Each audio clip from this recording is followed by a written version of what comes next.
মুসা আলাইহিস সালাম সমুদ্রে আঘাত করার সঙ্গে সঙ্গে 11টা রাস্তা হয়ে গেল। সুবহানাল্লাহ।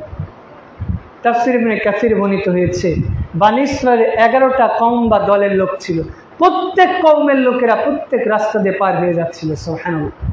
এমনকি এক কওমের লোকেরা মোটামুটি একটা রাস্তা থেকে আরেকটা রাস্তার মধ্যে পানি দিয়ে আল্লাহ রাব্বুল আলামিন গ্লাসের মতো একটা পর্দা সিস্টেম করে দিয়েছিল, কিন্তু একে অপরকে দেখতে পাচ্ছিল, এমনকি পরস্পরের সাথে কথা বলতে পারছিল। সুবহানাল্লাহ।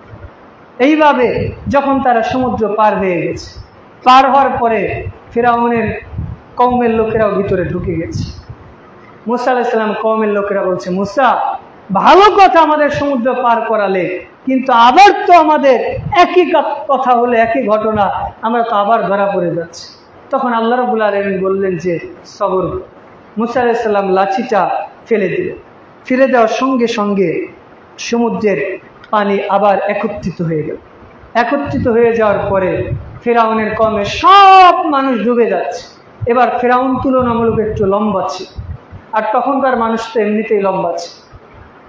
তো ফিরআউন যখন ডুবে যাচ্ছে, ডুবে যাওয়ার পর সূরা ইউনূস 10 নম্বর সূরা 90 থেকে 92 নম্বর আয়াতে ফিরআউন যখন ডুবে যাচ্ছে, তখন ফিরআউন বলছেন, ক্বালা আমানতু আন্নাহু লা ইলাহা ইল্লাল্লাযী আমানতু বিহি বনী ইসরাঈল।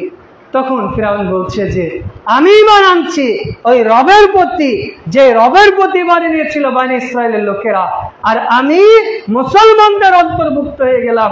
আল্লাহ, আপনি আমাকে বাঁচান, আমি বনী ইসরাঈলের রবের প্রতি ঈমান এনেছি, আপনি আমাকে এখান থেকে হেফাজত করেন। সুবহানাল্লাহ।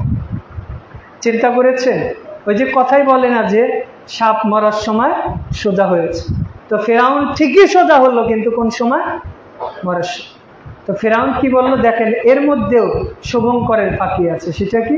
ও কিন্তু বলে নাই যে আল্লাহর প্রতি ঈমান এনেছি, ও কি বলল? বনী ইসরাঈলের লোকেরা যার প্রতি ঈমান এনেছে, মানে বলেছে কিন্তু একটু কথাটা পেঁচি, মানে তার মানে এটাও ওর একটা কৌশল যে বাঁচলে আবার ওর কুফরিয়াতে ফিরে যায়। তো এইবার আল্লাহ রাব্বুল আলামিন বলছি, ঠিক আছে, তুই যেহেতু মৃত্যুর আগে ঈমান এনেছি, আমি তোর ঈমানটাকে কবুল করলাম না, তবে তোর মতো যারা জালেম আছে এদের দিয়ে পৃথিবীর মানুষকে আমি শিক্ষা হিসাবে রেখে দিলাম। যারাই আমার প্রতি জুলুম করেছে, অর্থাৎ আমার দ্বীনের প্রতি জুলুম করেছে, আমার যারা উম্মাহ রয়েছে, জাতি রয়েছে, তাদের প্রতি যারা জুলুম করেছে, তাদেরকে আমি এইভাবে শাস্তি দিয়ে থাকি। দেখেন, এই যে যেদিন তারা মুক্তি পেলেন, নাজাত পেলেন, এই দিন মূলত ছিল মুহররম মাসে 10। তো এইটাকে মূলত বলা হয় আশুরায়ে মুহররম।